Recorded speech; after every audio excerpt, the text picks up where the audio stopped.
क्या कहा? मैं हायर कर रहा हूं? वरुण ने अपने ऊपर की धूल उड़ाते हुए लवी की तरफ देखकर कहा। लवी की हाइट वरुण से दुगनी थी। वरुण ने लवी को ऊपर से नीचे तक देखा। देखने में तो तुम काफी हट्टे कट्टे लगते हो, लेकिन अगर तुम अनाड़ी निकले तो तुम ये काम नहीं कर पाओगे। हालांकि मैंने कभी भी कोई एम्प्लॉय हायर नहीं किया है। वरुण ने सिर हिलाकर जवाब दिया। प्रीति ने लवी की कमर पर चींटी काटी और उसे चुप रहने का इशारा किया। फिर उसने वरुण की टूटी हुई दुकान की तरफ देखा। बॉस, ये बस अपनी बातों से अनाड़ी है। असल में ये काफी स्मार्ट है। ये काफी जल्दी चीजें सीखता है। अगर आप इसे नौकरी पर रखते हैं तो ये आपकी काफी मदद कर सकता है, जिससे आप ज्यादा से ज्यादा हथियार बना पाएंगे और उससे आपको ज्यादा से ज्यादा पैसे भी मिलेंगे। अगर आपको मेरी बात पर भरोसा नहीं है तो आप लवी से दुकान की सफाई करवा के देख लीजिए। ये वाकई में काफी अच्छा काम करता है, प्रीति ने कहा। अच्छा। प्रीति की बात सुनकर वरुण के चेहरे के एक्सप्रेशंस थोड़े बदल गए थे। उसने पहले लवी को देखा और फिर प्रीति की तरफ देखने लगा। ठीक है, मैं इसे एक मौका देकर देखता हूं, लेकिन मैं इस बात की कोई गारंटी नहीं लेता कि मैं इसके बाद भी इसे हायर करूंगा या नहीं। मेरे बिजनेस में ज्यादा प्रॉफिट नहीं होता और मैं लेजी लोगों को नहीं रख सकता, वरुण ने सिर हिलाकर कहा। थैंक यू बॉस, आप देखना लवी आपकी उम्मीदों पर खरा उतरेगा, प्रीति ने स्माइल करते हुए कहा। फिर उसने मुट्ठी बांधी और लवी का साहस बढ़ाते हुए उसने कहा, जाओ लवी, तुम ये कर सकते हो। तुम सबसे अच्छे हो। मुझे पूरी उम्मीद है कि तुम ये काम अच्छे से कर लोगे। हाँ, मैं पूरी कोशिश करूंगा, लवी ने स्माइल करते हुए रिप्लाई किया। प्रीति वसीम की दुकान में काम पर लग चुकी थी, तो लवी नहीं चाहता था कि वो बस बैठकर प्रीति की कमाई खाए। अगर उसे वरुण की दुकान में नौकरी मिल जाती है तो इससे अच्छा ऑप्शन उसके लिए और कोई नहीं हो सकता था। प्रेम अभी अभी अपने रेस्टोरेंट से बाहर निकला ही था। उसे वरुण की दुकान के पास यह सीन देखकर काफी खुशी हुई। दोनों ब्रह्मा राक्षस ककाओ गांव में ही अपनी बची हुई जिंदगी बिताना चाहते थे। प्रेम के लिए भी यह काफी अच्छी खबर थी, क्योंकि रिया को खेलने के लिए 2 लोग और मिल चुके थे। ठीक है, तो फिर यहां ठीक से सफाई कर दो और वही करना जो ये लोग तुमसे कहें, वरुण इंस्ट्रक्शन देते हुए कहा।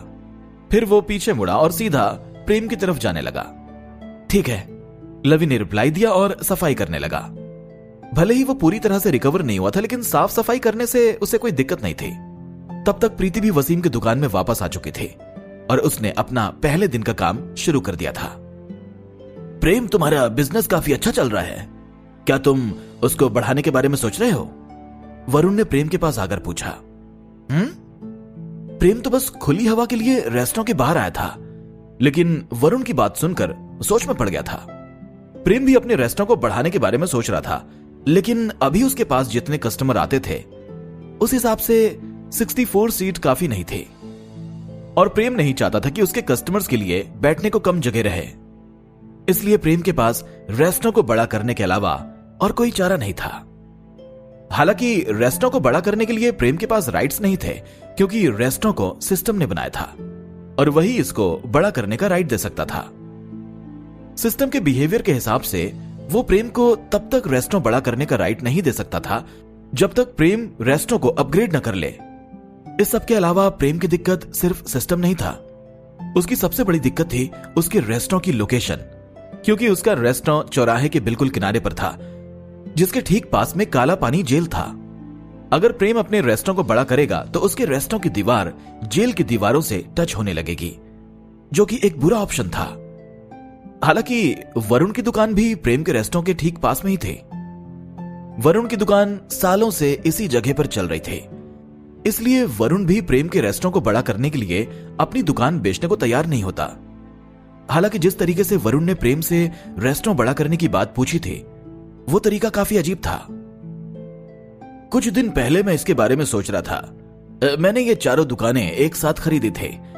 मैं सोचता था कि अगर मेरा बिजनेस अच्छा चलेगा तो मैं अपनी दुकान को बड़ा कर लूंगा, लेकिन 40 साल निकलने के बाद भी मेरा काम ज्यादा अच्छा नहीं हुआ।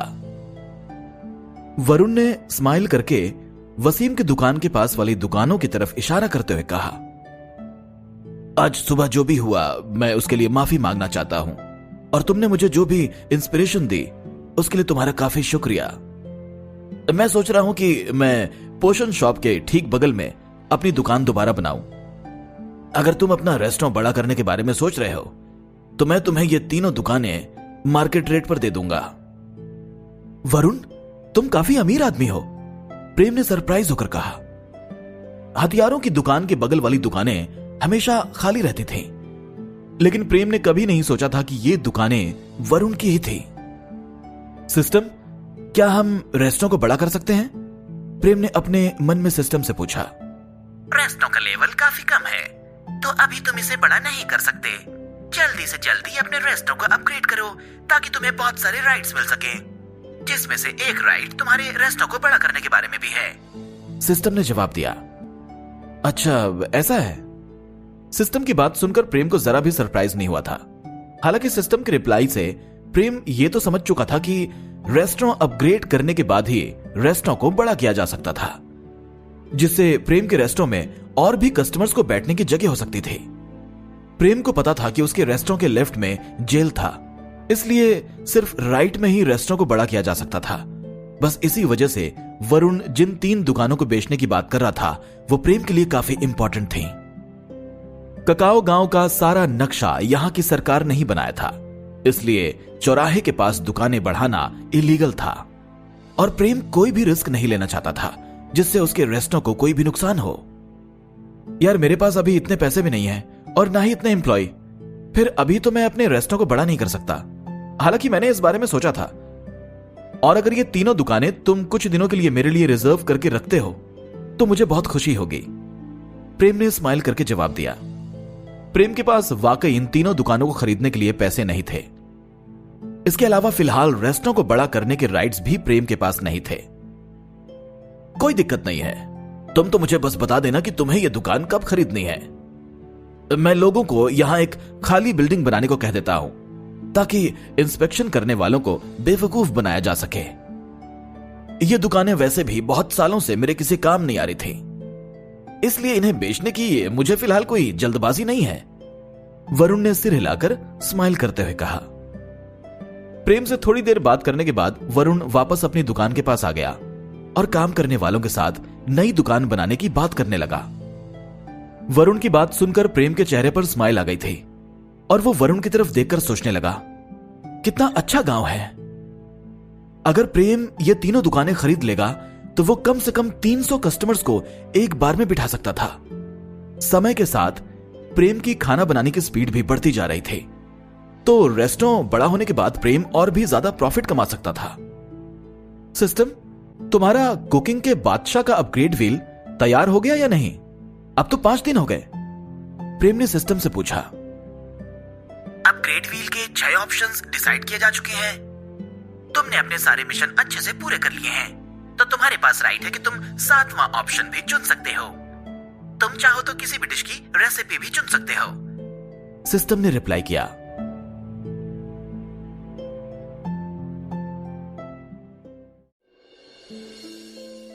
मिलन कपिल की दुकान के सामने खड़ा था और वो कपिल को काफी एक्साइटेड होकर देख रहा था।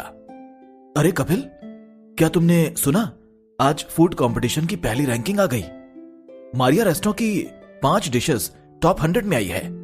सबसे बड़ी बात यह है कि इनमें से 2 डिशेस टॉप 30 में आई है, मिलन ने कहा।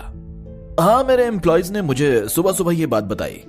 मुझे यह जानकर बहुत सरप्राइज हुआ कि बाकी 3 डिशेस टॉप रैंकिंग में नहीं आ पाई। उसकी तो 5 डिशेस टॉप 5 में आने लायक है, कपिल ने डिसअपॉइंट होकर अपना चाकू रखते हुए कहा। तुम तो ऐसे कह रहे हो जैसे तुम्हें पता ही नहीं हो कि यह सब कैसे काम करता है। फूड कंपटीशन में कितना ज्यादा करप्शन है और कोई भी नया रेस्टोरेंट बिना पैसे दिए ऐसी रैंकिंग हासिल नहीं कर सकता। मारिया रेस्टोरेंट अभी काफी छोटा है और वो फूड कंपटीशन में पहली बार पार्टिसिपेट कर रहा है, तो इस हिसाब से टॉप 30 में 2 डिशेस आना काफी अच्छा है, मिलन ने जवाब दिया। वहां की रैंकिंग तो चैम्बर ऑफ कॉमर्स फिक्स कर देता है। तुम्हारा नाम तो इस बार टॉप 20 में तक नहीं आया। अगर ऐसा ही चलता रहा तो तुम जल्दी ही टॉप 30 से भी बाहर हो जाओगे। हाँ, सच कहा। हमारा रेस्टोरेंट पिछले 20 सालों से चल रहा है और एक दिन में हम अपनी एक डिश की 1000 प्लेट्स बेच लेते हैं, फिर भी हम अभी तक टॉप 10 में नहीं आ पाए। वो लोग तो दिन ब दिन बेशर्म ही होते जा रहे हैं, विनीता ने अपनी बात रखते हुए कहा और अपना सिर हिलाया। मोहन पीछे की तरफ हाथ बांधते हुए उनकी तरफ आया और उसने कहा, मुझे लगता है इस बार की रैंकिंग काफी कमाल की रही। प्रेम ने 2 डिशेस के साथ अपनी जगह टॉप 30 में बना ली। जिन लोगों ने अपनी रैंकिंग खरीदी थी उन्हें तो काफी गुस्सा आया होगा। लगता है चैम्बर ऑफ कॉमर्स की पकड़ अब कमजोर पड़ गई है, पर यह चीज आज के पहले कभी नहीं हुई। मोहन की डिशेस टॉप 100 से भी बाहर हो गई थी, लेकिन उसे इस सब की कोई परवाह नहीं थी। वाकई में मैंने कई सालों से ऐसा लंबी रेस का घोड़ा नहीं देखा। मुझे तो बस इस बात का डर है कि प्रेम इस सब से किसी परेशानी में ना पड़ जाए। वो तो अकेला आदमी है, जबकि चैम्बर ऑफ कॉमर्स तो अपने आप में एक सेना है। अगर उन लोगों ने प्रेम को शिकार बनाया तो काफी बुरा हो सकता है, विनीता ने परेशान होकर कहा। सभी लोग इकट्ठा हो गए और बातें करने लगे। चैम्बर ऑफ कॉमर्स की पहली बर्बादी पर सभी खुश थे, लेकिन मारिया रेस्टोरेंट के फ्यूचर के बारे में सोचकर सभी परेशान भी थे। चैम्बर ऑफ कॉमर्स के एक बड़े से कमरे में केशव अपनी डेस्क पर बैठकर छोटे छोटे कलरफुल सांपों से खेल रहा था। डेस्क की दूसरी तरफ मनीष खड़ा हुआ था। मेरे मालिक, ऋषि की रोटी के बॉस ऋषि को आज सुबह काफी पीटा गया। क्या हमें यह बात प्रेसिडेंट को बतानी चाहिए? मनीष ने पूछा। केशव ने अपना सिर भी ऊपर नहीं किया। ऋषि, ये कौन है और उसके पिटने की खबर हम प्रेसिडेंट को क्यों बताएं? उसने पूछा। ऋषि की रोटी हमारे चैम्बर ऑफ कॉमर्स के बोर्ड मेंबर में से एक है। उसने टॉप 30 में बने रहने के लिए लगातार हमें 3 महीने तक पैसे दिए हैं, और आज जब फूड कंपटीशन की रैंकिंग आई तो उन्हें 31वां नंबर मिला, और जिस रेस्टोरेंट को 30वां नंबर मिला वो मारिया रेस्टोरेंट है, और उन्हीं लोगों ने ऋषि की पिटाई की है। मनीष थोड़ी देर को बोलते बोलते रुक गया, फिर आगे कहा। देवेंद्र और गौरव को भी उसी रेस्टोरेंट के कारण जेल हुई। सुनने में आया है कि मारिया रेस्टोरेंट के बॉस ने एक खूंखार कातिल को भी मारा। केशव ने जैसे ही ये बातें सुनी उसने अपना सिर ऊपर किया और मनीष को देखने लगा। कौन है ये आदमी? क्या ये हमारे चैम्बर ऑफ कॉमर्स का विरोध करना चाहता है? केशव ने पूछा। मालिक, मैंने ऑलरेडी उसके बारे में कुछ इन्वेस्टिगेशन करके रखी है और मुझे पता चला है कि उस मारिया रेस्टोरेंट के बॉस का नाम प्रेम है, लेकिन उसके बारे में मुझे इससे ज्यादा और कोई बात नहीं पता चली। 3 महीने पहले चौराहे के पास उसने एक रेस्टोरेंट खोला था और जल्दी ही उसके पास काफी कस्टमर्स आने लगे। उस रेस्टोरेंट की डिश के प्राइस काफी ज्यादा है, यहां तक कि वहां सबसे सस्ती डिश 200 कॉपर के सिक्के में आती है। उस दिन गौरव से उसकी बहस हुई थी। मनीष ने प्रेम के बारे में बताना जारी रखा और उसने प्रेम और गौरव के बीच की बहस को ठीक से समझाया। वो तो बस एक प्यादा है। एक छोटा सा रेस्टोरेंट का ओनर हमें बताएगा कि हमारा चैम्बर ऑफ कॉमर्स बंद होने वाला है। केशव ने अपने होंठ काटते हुए कहा। ऐसी बेकार चीजों के बारे में प्रेसिडेंट को बताने की कोई जरूरत नहीं है। बस फूड एसोसिएशन को कह दो कि उसे रैंकिंग से बाहर कर दें, फिर रोज उसे जाकर परेशान करो। मैं भी तो देखूं कि हमारा चैम्बर ऑफ कॉमर्स बंद होता है या उसका छोटा सा रेस्टोरेंट। मालिक, लेकिन उसकी बेटी के 10वें लेवल के 2 मैजिशियंस उसके मास्टर हैं। अगर हमने ऐसा किया तो? मनीष ने परेशान होकर कहा। तो क्या हम उन पर हमला नहीं करने वाले हैं? क्या वो मैजिशियन ककाओ गांव में हम पर हमला करेंगे? फूड एसोसिएशन के उस मोटे को कुछ पैसा खिलाओ और देखना हमारा काम करने में उसे काफी खुशी होगी। केशव ने स्माइल करते हुए कहा। इस दुनिया में ऐसी कोई चीज नहीं है जो पैसों से ना सुलझाई जा सके। मनीष ने कुछ बोलने के लिए अपना मुंह खोला, लेकिन तभी केशव ने उसे चुप करा दिया। बस बहुत हुआ। मनीष, तुम तो दिन ब दिन कायर होते जा रहे हो। जब तुम्हारे पापा प्रेसिडेंट के लिए काम करते थे तो उन्हें अपने साहस के लिए जाना जाता था। केशव ने मनीष को घूरते हुए कहा। फिर केशव खड़ा हुआ और बाहर जाने लगा, लेकिन तभी वो दरवाजे के पास जाकर रुका और बोला, कभी कभी हमें डिसीजन ले लेना चाहिए। जो सही समय पर डिसीजन नहीं ले पाते वो पीछे छूट जाते हैं।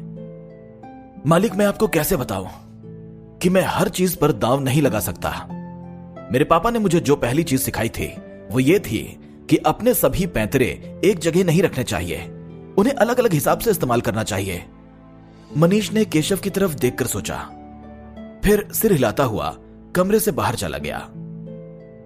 उधर सिस्टम की बात सुनकर प्रेम थोड़ी देर को भौंचक्का रह गया था। अभी अभी तुमने क्या कहा? प्रेम ने पूछा। रिवॉर्ड व्हील में तुम एक ऑप्शन अपनी पसंदीदा डिश का भी चूज कर सकते हो। रसमलाई वाला मिशन करने के बाद तुम्हारे पास एक रेसिपी चुनने का मौका है। बस रिवॉर्ड व्हील में तुम्हें वो रेसिपी मिल जाए तो बेहतर है। सिस्टम ने अपनी बात दोहराई। सिस्टम, तुम होश में तो हो ना? प्रेम ने अपनी आईब्रो ऊपर करके कहा। प्रेम को भरोसा ही नहीं हो रहा था कि सिस्टम उसे इतना अच्छा ऑफर कैसे दे सकता था। मैं हमेशा होश में रहता हूँ, सिस्टम ने जवाब दिया। तो मैं कोई भी डिश चुन सकता हूँ? प्रेम ने पूछा। पृथ्वी पर जितनी डिश अवेलेबल है तुम उनमें से कोई भी चुन सकते हो, सिस्टम ने कंफर्म करके कहा। मुझे जरा सोचने दो। प्रेम के दिमाग में कई सारे ख्याल चलने लगे। राजस्थानी फूड नहीं, south Indian food, Kashmiri food, Punjabi food, north Indian food. Prem के पास इतनी ज्यादा कैटेगरी थी कि वो सोच भी नहीं पा रहा था कि असल में उसे क्या चुनना चाहिए। फिर उसने कुछ ऐसी डिशेस के बारे में भी सोचा जिन्हें वो पहले भी ट्राई कर चुका था। प्रेम के पास इतने सारे ऑप्शंस थे कि उसे कुछ भी समझ में नहीं आया। वो बस इसी उलझन में था कि जब सिस्टम उसे स्पेशल इंग्रेडिएंट्स देगा तो उसकी डिश उसके शानदार कुकिंग स्किल्स के साथ मिलकर कैसी लगेगी। प्रेम करीब करीब आधे दिन तक सोचता रहा। अब रेस्टोरेंट को खोलने का समय दोबारा हो गया था, लेकिन अभी तक उसके पास कोई भी आइडिया नहीं आया था। पापा, मैं वापस आ गई।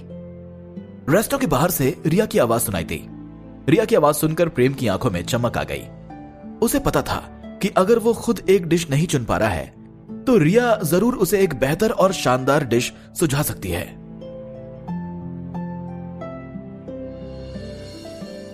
रिया की आवाज सुनकर प्रेम ने दरवाजा खोल दिया। रिया कूदकर अंदर आई और प्रेम के गले लग गई। प्रेम ने कसकर रिया को गले लगाया और उसे गोल गोल घुमाने लगा। रिया जोर जोर से हंस रही थी। फिर प्रेम ने रिया की तरफ स्माइल करते हुए देखा। मेरी छोटी गुड़िया, आज इतनी खुश क्यों हो? प्रेम ने पूछा। मैं इसलिए खुश हूं क्योंकि मेरे पापा मुझे रोज गले लगाते हैं, रिया ने प्रेम की तरफ देखकर कहा। तुम कितनी प्यारी बेटी हो। रिया का चेहरा देखकर प्रेम के चेहरे पर और भी बड़ी स्माइल आ गई। प्रेम रिया से बहुत प्यार करता था। उसके लिए रिया से ज्यादा इंपॉर्टेंट और कोई भी नहीं था। मुझे इससे बहुत जलन होती है कि इसके पास इतनी प्यारी बेटी है। हाँ, मुझे भी।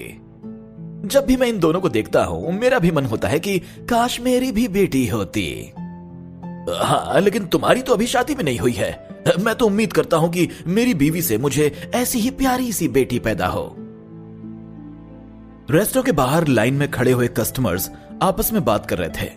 प्रेम और रिया के बीच का प्यार देखकर उन्हें काफी अच्छा लग रहा था, लेकिन साथ साथ इन दोनों से उन्हें काफी जलन भी हो रही थी।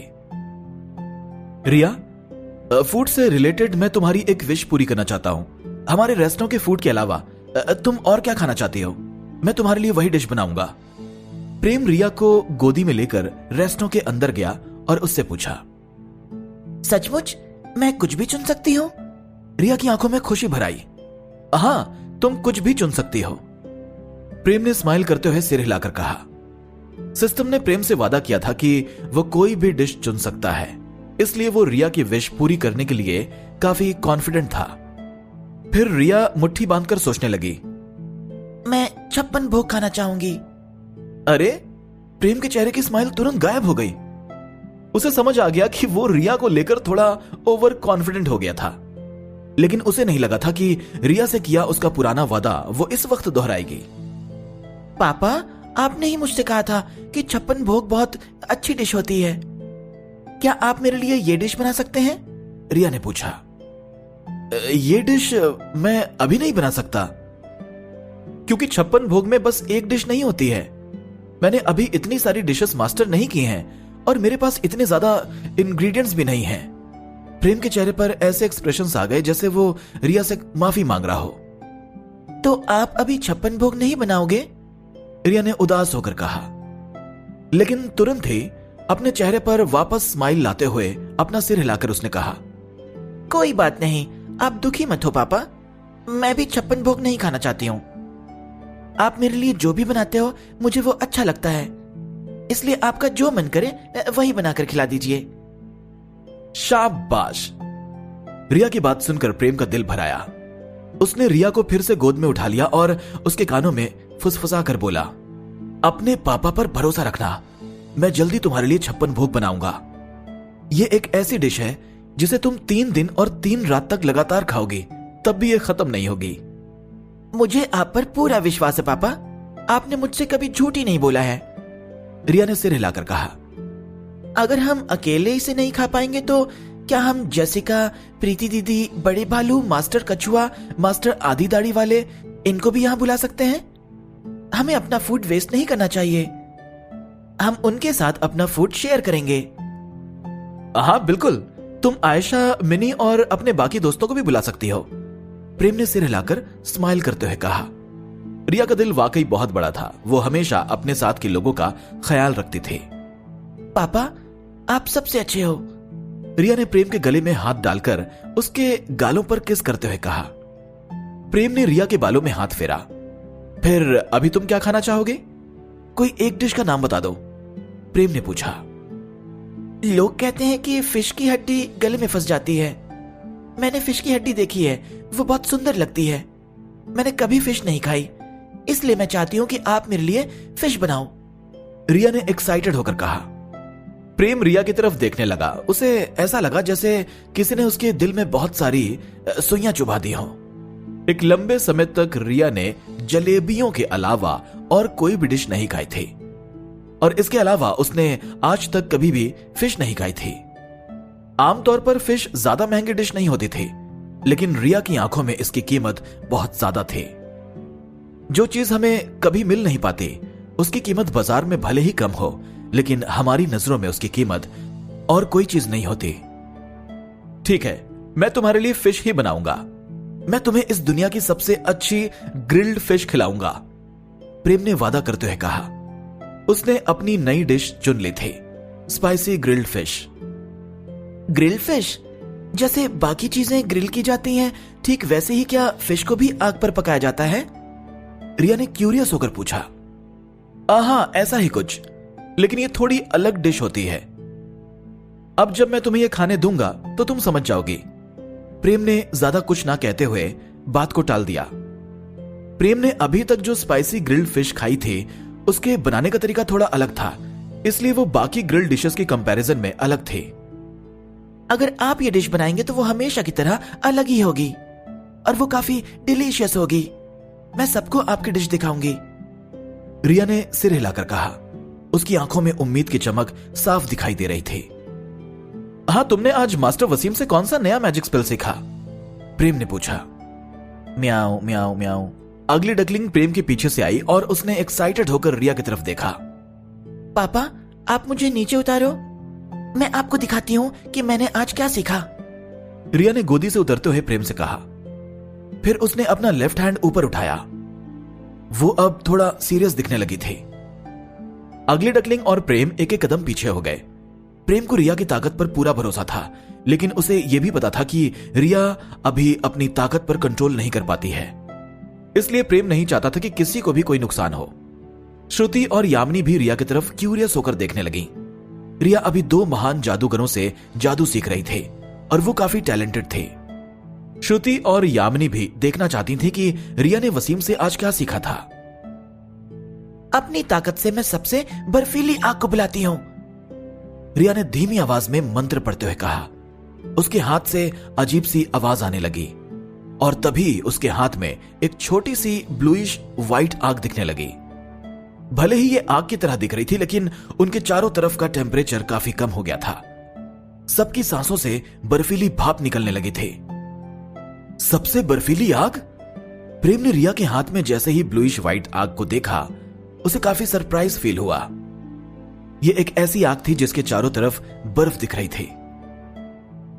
हाँ, ये भले ही छोटी दिख रही है, लेकिन ये काफी पावरफुल है। रुको, मैं आपको दिखाती हूं। रिया ने चारों तरफ देखा और अगली डकलिंग की तरफ उसकी आंखें थम गई। रिया को अपने जादू का नमूना दिखाने का सही ऑब्जेक्ट मिल चुका था। अगली डकलिंग रिया के देखने से समझ गई कि वो अब खतरे में आ चुकी है, इसलिए उसने भागने की तैयारी कर ली। अगली डकलिंग के बाल खड़े हो गए थे। ऐसा लग रहा था जैसे उसने आने वाले खतरे को भांप लिया था। रिया ने जिस हिसाब से अगली डकलिंग को देखा था, उससे अगली डकलिंग काफी डर गई थी। अगली डकलिंग भागो मत। रिया ने अपने चेहरे पर सीरियस एक्सप्रेशंस लाते हुए कहा और अपनी बर्फीली आग अगली डकलिंग की तरफ फेंक दी।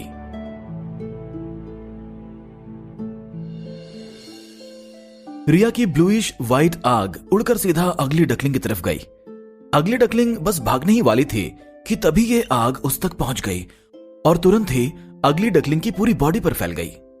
जैसे ही ब्लूइश व्हाइट आग उसकी बॉडी पर फैली, वो एक बड़े आइस क्यूब की तरह जम गई। अगली डकलिंग जम चुकी थी, लेकिन उसके बाल अभी भी खड़े थे और उसके चेहरे पर बहुत ही डर भरे एक्सप्रेशंस दिख रहे थे। प्रेम दौड़कर अगली डकलिंग को बचाना चाहता था, लेकिन वो इस बर्फीली बॉल से तेज नहीं था। उसने कभी नहीं सोचा था कि रिया अगली डकलिंग को एक ऑब्जेक्ट की तरह इस्तेमाल करेगी। अगली डकलिंग अभी बस आधे महीने की ही हुई थी, इस कारण वो ये बर्फीली बॉल बर्दाश्त नहीं कर सकते थे और मर भी सकते थे। कितनी प्यारी बर्फीली आग है। श्रुति को रिया का जादू देखकर काफी सरप्राइज फील हुआ। वसीम के पास जादू सीखने का रिया का आज पहला दिन था और उसने एक दिन में ही यह शानदार बर्फीला जादू सीख लिया था। रिया का करिश्मा देखकर श्रुति चौंक गई थी। अगली डकलिंग जमकर मर तो नहीं जाएगी ना? यामिनी ने कहा। उसे अगली डकलिंग की थोड़ी चिंता हो रही थी। भले ही अगली डकलिंग यामिनी को ज्यादा भाव नहीं देती थी, लेकिन फिर भी जब रिया पढ़ाई करने जाती थी तो यामिनी का खूब मन होता था कि वो अगली डकलिंग के साथ खेले। पापा, ये थी मेरी सबसे बर्फीली आग। मैंने सुबह ही इसका मंत्र सीखा था। ये शानदार है ना? रिया ने अपना हाथ नीचे करते हुए कहा। हाँ, ये वाकई शानदार है, लेकिन अगली डकलिंग? प्रेम ने सहमति में सिर हिलाकर कहा। एक ही दिन में रिया ने जो कमाल करके दिखाया था वो प्रेम के लिए भी चौंकाने वाली बात थी, लेकिन अभी प्रेम को अगली डकलिंग की ज्यादा चिंता हो रही थी। रिया भी प्रेम की परेशानी समझ गई। अगली डकलिंग को कुछ नहीं होगा। मास्टर कछुआ ने मुझसे कहा था कि बर्फीली आग से जम जाने के बाद भी टारगेट के बचने के बहुत चांसेस होते हैं, इसलिए अगली डकलिंग भी जिंदा बच जाएगी। बचने के चांसेस? प्रेम के एक्सप्रेशंस और भी परेशानी भरे हो गए और वो सोचने लगा, रिया कितनी इररिस्पॉन्सिबल है। अगर अगली डकलिंग की मौत इस तरह से जम जाने से हुई तो ये मेरे लिए कितनी शर्मनाक बात होगी। लेकिन मैं रिया से कुछ कह भी तो नहीं सकता, आखिर वो भी तो एक छोटी बच्ची ही है। मुझे अगली डकलिंग पर बहुत तरस आ रहा है।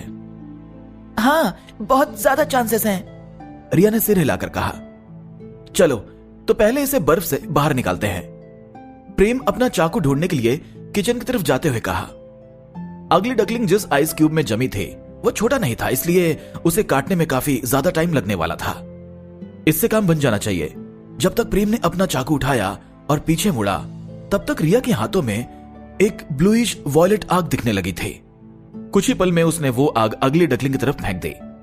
इससे तो ये जलकर राख हो जाएगी। प्रेम एक बार फिर रिया को नहीं रोक पाया था और वो इस फायर बॉल को अगली डकलिंग की तरफ जाते हुए देख रहा था। ये ठीक वैसे ही फायर बॉल थी, तलवारबाज और मैजिशियन को धूल चटाई थी और इससे शायद अगली डकलिंग का भी काम तमाम होने वाला था। लेकिन जो हुआ वो प्रेम देखकर काफी भौचक्का रह गया। फायर बॉल जैसे ही आइस क्यूब से टकराई, उसमें विस्फोट नहीं हुआ, बल्कि उसने आइस क्यूब को ढक लिया और धीरे धीरे बर्फ पिघलकर भाप बनने लगी। ब्लूइश व्हाइट और ब्लूइश वॉयलेट आग ने एक दूसरे को खत्म कर दिया और तभी अगली डकलिंग की बॉडी से आग और बर्फ दोनों गायब हो गई। अगली डकलिंग के बाल अभी भी खड़े हुए थे और बर्फ पिघलने के बाद भी वो अपनी जगह पर वैसे ही खड़ी रही। फिर थोड़ी देर बाद अगली डकलिंग कूदकर काउंटर पर चढ़ गई और रिया को घूरने लगी। उसे बिल्कुल भी नहीं पता था कि अभी अभी क्या हुआ। ये ठीक तो है ना? प्रेम ने कहा।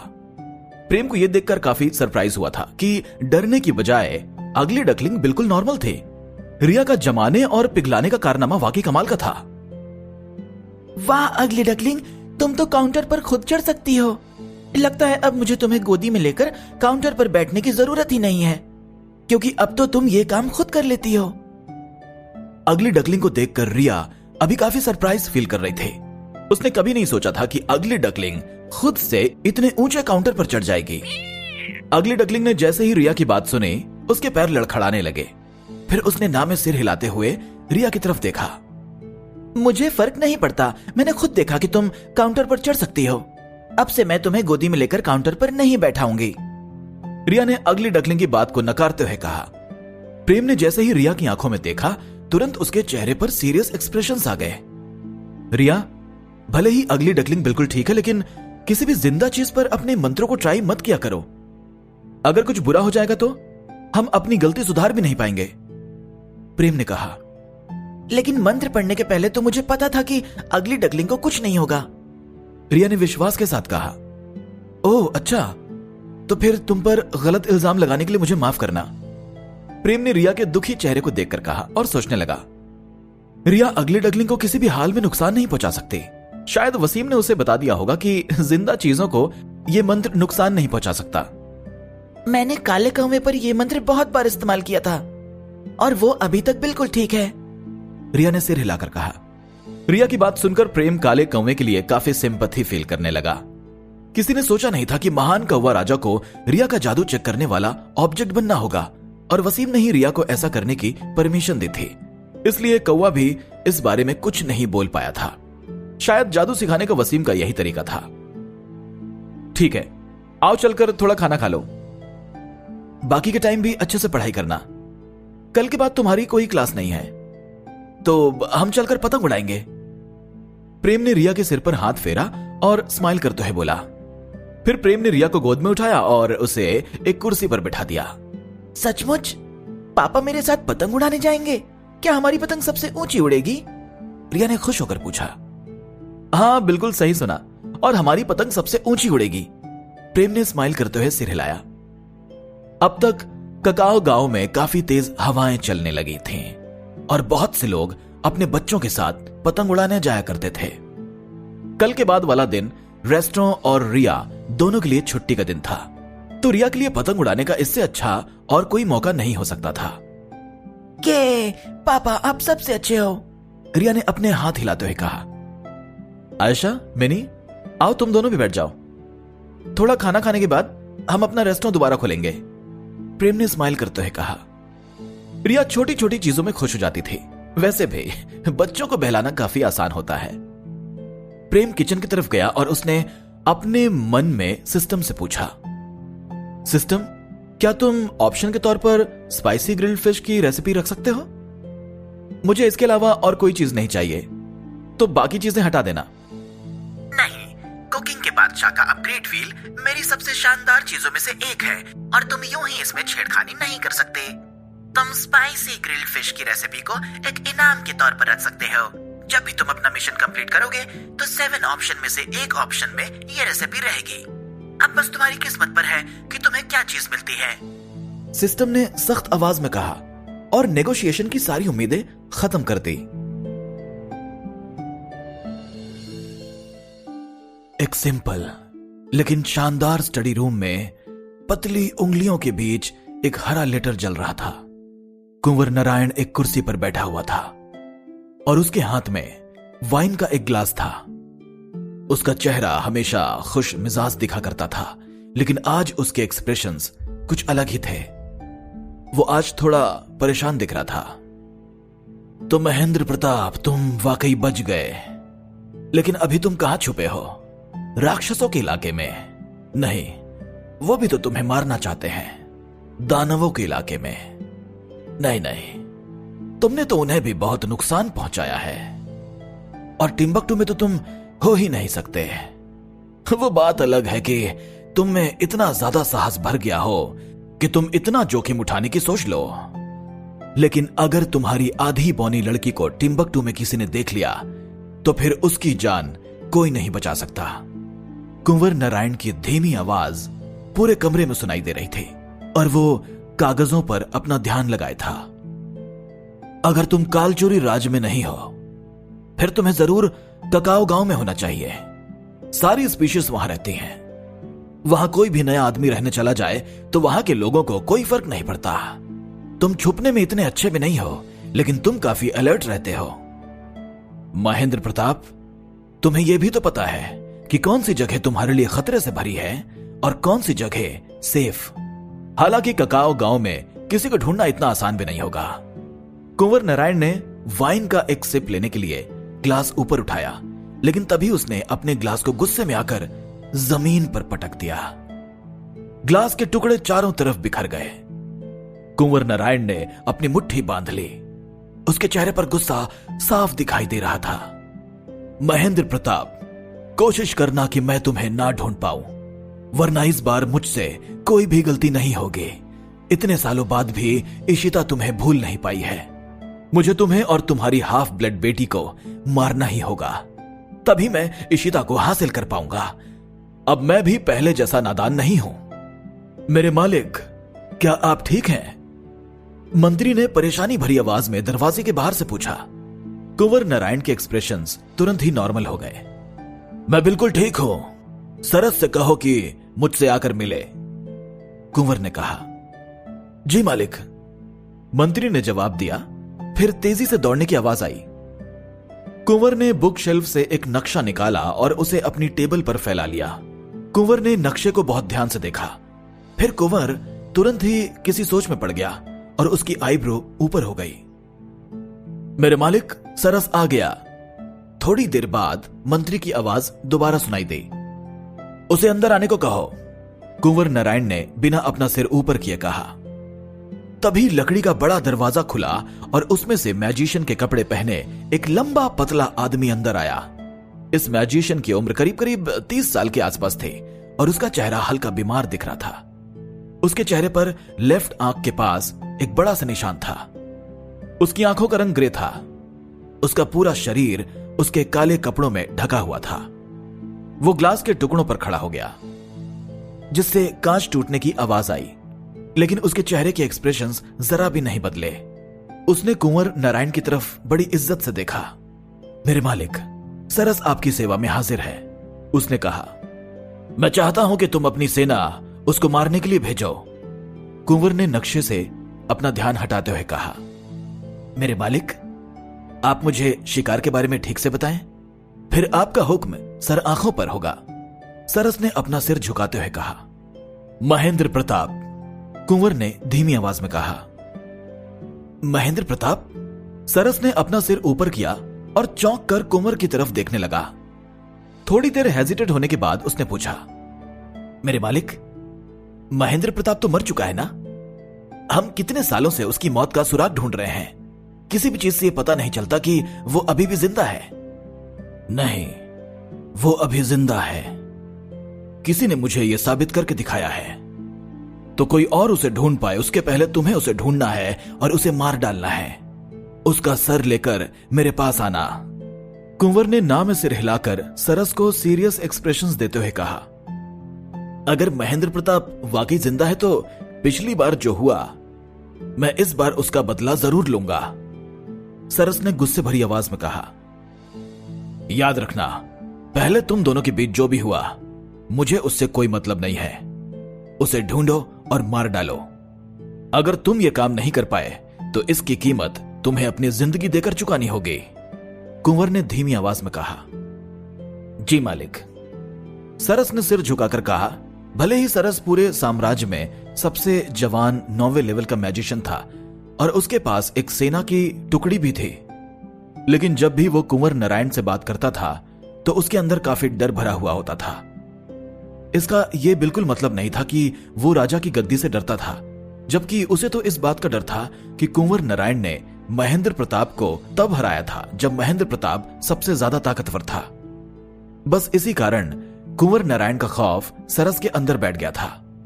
एक समय था जब सरस और महेंद्र प्रताप दोनों एक साथ 9वें लेवल पर आए थे और वो एक दूसरे को कड़ी टक्कर देते थे, लेकिन एक चीज ने सरस को जिंदगी भर घाव दे दिया था। एक वार महेंद्र प्रताप ने बस एक वार से ही उसे हरा दिया था। महेंद्र प्रताप की तलवार सीधी उसके आंख के पास लगी थी। उसे खुद पर भरोसा नहीं हो रहा था कि वो महेंद्र प्रताप का एक वार भी नहीं झेल पाया था। उसी दिन से सभी उसका मजाक उड़ाने लगे थे और महेंद्र प्रताप दिन ब दिन और भी ज्यादा ताकतवर होता गया। 10वें लेवल के बड़े से राक्षस को हराने के बाद महेंद्र प्रताप की ताकत और भी ज्यादा बढ़ चुकी थी और वो सभी नौजवानों का आइडल बन चुका था। वहां बहुत बड़े बड़े लोगों को भी महेंद्र प्रताप से जलन होने लगी थी। उसके बाद से सरस ने अपनी पढ़ाई जारी रखी और वफादारों की बिल्डिंग में बहुत मेहनत की, तभी सेना की एक टुकड़ी भी उसके अंडर में दे दी गई। भले ही मुझे यह पता है कि वो अभी तक मरा नहीं है, लेकिन मैं ठीक तरीके से उसकी लोकेशन नहीं बता सकता। मुझे शक है कि वो ककाओ गांव में है। मैंने बहुत हिसाब लगाया, बहुत सारी जगहों पर वो जा ही नहीं सकता, क्योंकि कई सारी स्पीशीज उसकी जान की दुश्मन बनी हुई हैं। लेकिन ककाओ गांव में उसे कोई नहीं पहचानता और वहां उसे छुपने में भी आसानी होगी, इसलिए शायद वो वहीं होगा। तुम वहीं से ढूंढना शुरू करो। कुंवर ने नक्शे पर ककाओ गांव की तरफ इशारा करते हुए कहा, याद रखना, यह बात तुम्हारे और मेरे बीच में ही रहनी चाहिए। तुम्हारी सेना में भी कुछ खास लोगों को छोड़कर इस बात की खबर किसी को नहीं होनी चाहिए। इस बार हम कोई भी मौका अपने हाथ से जाने नहीं दे सकते। हाँ, मैं अभी अपनी सेना की टुकड़ी को ककाओ गांव भेजता हूं, सरस ने टेबल से नक्शा उठाते हुए कहा। हाँ, एक बात और, उसके साथ में जितने भी लोग हैं सबको मार देना, किसी को भी जिंदा मत छोड़ना, भले ही वो कोई भी हो। मैं महेंद्र प्रताप को ऐसी मौत मरता हुआ देखना चाहता हूं जिसके बारे में सुनकर पूरा राज्य कांप उठे, जिसके बाद कोई भी मेरे खिलाफ आवाज उठाने की हिम्मत भी ना करे। थोड़ी देर चुप रहने के बाद कुंवर ने कहा, ठीक है, सरस ने जवाब देते हुए कहा। अब तुम जा सकते हो। अपनी आंखें बंद करके कुंवर अपनी कुर्सी पर वापस बैठ गया और महेंद्र प्रताप के बारे में सोचने लगा। सरस ने अपना सिर झुकाया और कुछ कदम पीछे गया। वहां से बाहर निकलते हुए उसने दरवाजा लगा दिया। उधर करूर के बाहरी इलाके में काले घोड़ों की एक गाड़ी खड़ी हुई थी। मेरे मालिक, ये रहा रंजीत का इलाका, करण ने धीमी आवाज में कहा।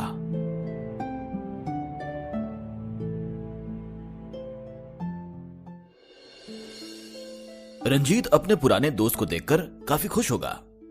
भीकम सिंह ने गाड़ी से बाहर सिर निकालते हुए कहा। भले ही भीकम सिंह ने आज अपना कवच नहीं पहना हुआ था, लेकिन फिर भी वो काफी खूंखार दिख रहा था। उसकी बॉडी को देखकर ही कोई बता सकता था कि यह बहुत बड़ा लड़ाकू है। रंजीत के छोटे से किले के बाहर दरवाजे लगे हुए थे। भीकम के साथ बस करण ही आया था।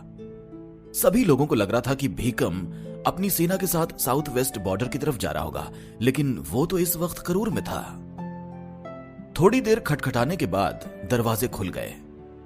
अंदर से एक नौकर अजीब से एक्सप्रेशन के साथ भीकम को देखने लगा।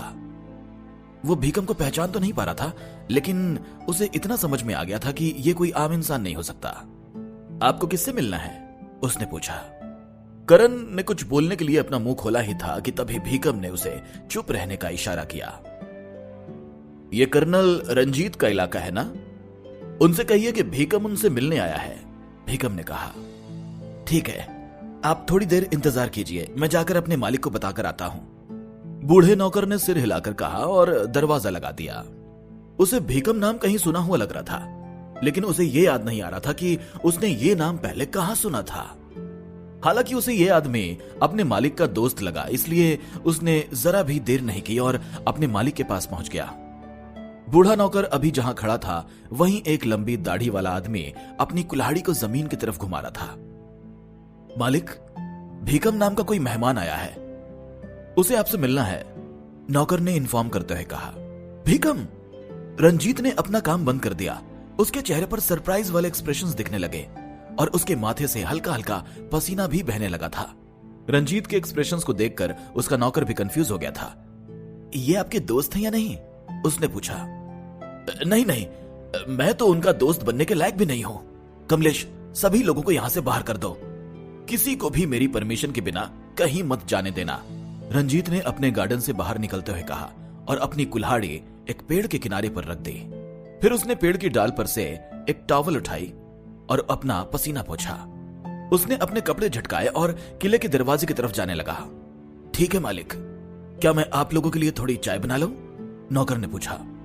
हाँ, उन्हें हमारी चाय काफी पसंद आएगी। वो यहां चाय पीने तो नहीं आए होंगे, रंजीत ने मजाकिया अंदाज में कहा। अब दरवाजा दोबारा खुल चुका था।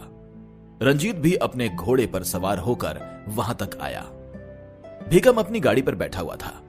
उसने स्माइल करते हुए रंजीत की तरफ देखा। मुझे नहीं पता था कि तुम्हें इतनी अच्छी घुड़सवारी आती है। यह घुड़सवारी तो वाकई कमाल की थी, भीकम ने कहा। मालिक, आप तो बहुत दयालु हैं। मैं एक रिटायर्ड सैनिक के अलावा और कुछ भी नहीं हूं। मैं तो अपना टाइम पास करने के लिए थोड़ा बहुत मनोरंजन करता रहता हूं। रंजीत ने भीकम की तरफ देखकर कहा। लगता है तुम अभी भी मुझसे नाराज हो। भीकम ने रंजीत की आंखों में देखकर कहा। मेरी इतनी मजाल ही नहीं है कि मैं आपसे नाराज हो सकूं। मैं तो एक आम सा इंसान हूं मेरे मालिक। मैं आपसे नाराज कैसे हो सकता हूं? रंजीत ने कहा। तुम्हारी हिम्मत नहीं हो सकती, इसका मतलब यह थोड़ी कि तुम मुझसे नफरत नहीं कर सकते। मुझे पता है कि तुम्हारे साथ जितने भी सिपाहियों ने सेना छोड़ी थी, उनमें से कोई भी मुझे पसंद नहीं करता था।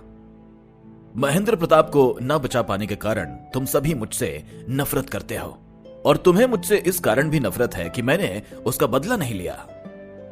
भीकम ने सिर हिलाते हुए अफसोस भरी आवाज में कहा। आज तक मैं खुद को इस बात के लिए माफ नहीं कर पाया।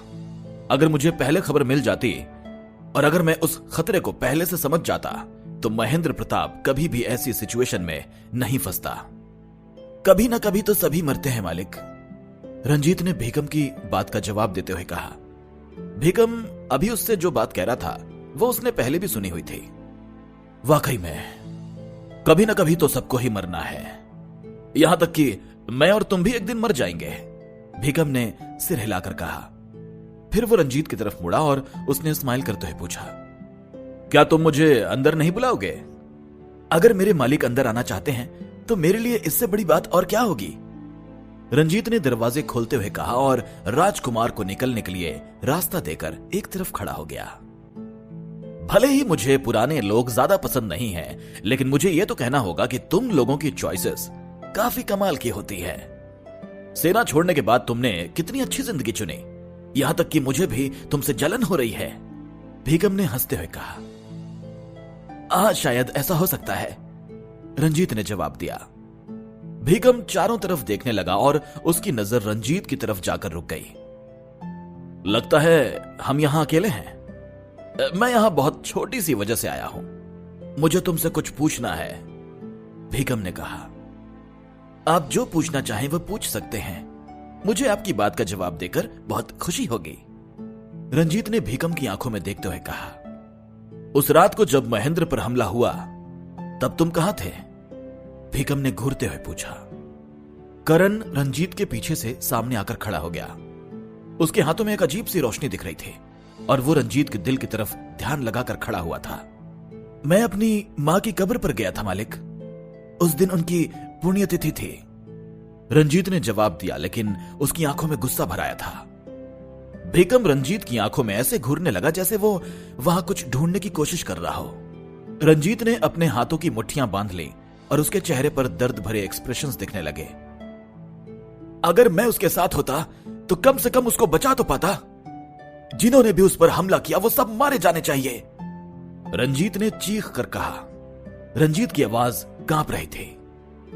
वाकई में उन सभी को मर जाना चाहिए और वो सभी मर भी चुके हैं, भीकम ने सिर हिलाकर कहा और रंजीत से अपनी नजरें हटा ली। फिर वो चलकर एक कमरे की तरफ गया और वहां का दरवाजा खोला। वहां उसे कुछ अधूरी और कुछ पूरी बनी हुई लकड़ी की मूर्तियां दिखाई दी और किनारे पर बहुत सी लकड़ी के गट्ठर भी रखे हुए थे। इन सभी मूर्तियों में दानव, योद्धा, मैजिशियंस, डीमंस, बौने सभी शामिल थे और ये सभी एक दूसरे से लड़ाई कर रहे थे। भीकम ने सारी मूर्तियों को ध्यान से देखा और आखिर तक चलकर आया। वहीं घोड़े पर बैठी एक मूर्ति को देखकर वो स्माइल करने लगा। रंजीत, अगर तीसरे राजकुमार ने तुम्हारे टैलेंट के बारे में सुना तो उन्हें काफी खुशी होगी, भीकम ने कहा।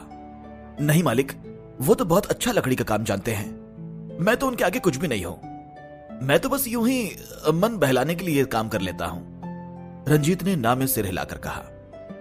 कितनी बढ़िया बात है, भीकम ने दरवाजे से बाहर निकलते हुए कहा। जैसे ही वो बाहर आया उसने आगे कहा। रंजीत, मैं हमेशा सोचता था कि तुम एक कमाल के इंसान हो, लेकिन लगता है कि तुम तो मेरी सोच से भी आगे हो। हालांकि मैं तुम्हें एक बात बताना चाहता हूं कि किसी इंसान को छुपाना किसी चीज को छुपाने से अलग है। अगर तुम किसी इंसान को अच्छे से ना छुपा पाओ तो उसकी मौत भी हो सकती है। मेरे मालिक, मुझे आपकी बात समझ में नहीं आई, रंजीत ने कहा। इतनी सब बातों के बाद भी उसके चेहरे के एक्सप्रेशंस बिल्कुल भी नहीं बदले थे। ऐसा लगता है कि तुम तो मुझे चाय भी नहीं पिलाने वाले। ठीक है, तो मैं चलता हूं। भीकम ने रंजीत की बात का जवाब ना देते हुए कहा। वो कमरे से बाहर आ गया और दरवाजे की तरफ जाने लगा। दरवाजे के पास पहुंचने के बाद उसने दरवाजे पर बने घोड़े की तरफ देखा। तभी उसके चेहरे पर स्माइल आ गई। यहां किसी चीज की तो कमी है, भीकम ने कहा। अलविदा मेरे मालिक, रंजीत ने भीकम की बात का जवाब ना देते हुए कहा। जैसे ही भीकम जाने लगा, रंजीत ने अपनी मुट्ठी बांध ली और मन ही मन बड़बड़ाया। सभी कभी ना कभी मरते हैं, लेकिन बिना वजह कोई नहीं मरता। मेरे मालिक, क्या अब हम वापस जा रहे हैं? करण ने पूछा। मुझे जो भी जानना था वो मैंने रंजीत के एक्सप्रेशन से समझ लिया। 3 साल पहले रंजीत में यह काबिलियत नहीं थी कि वो कोई भी चीज छुपा सके, तो अभी भी जब वो कोई चीज छुपाने की कोशिश करता है तो आसानी से समझा जा सकता है। उस कमरे में सभी तरह की मूर्तियां थीं, लेकिन वहां महेंद्र प्रताप की मूर्ति नहीं थी। अगर वो वाकई में मर चुका होता तो उसकी मूर्ति भी उस कमरे में होती। भीकम ने स्माइल करते हुए कहा, तुम्हें बस इस पर नजर रखनी है। महेंद्र को ढूंढने का यही एक तरीका है।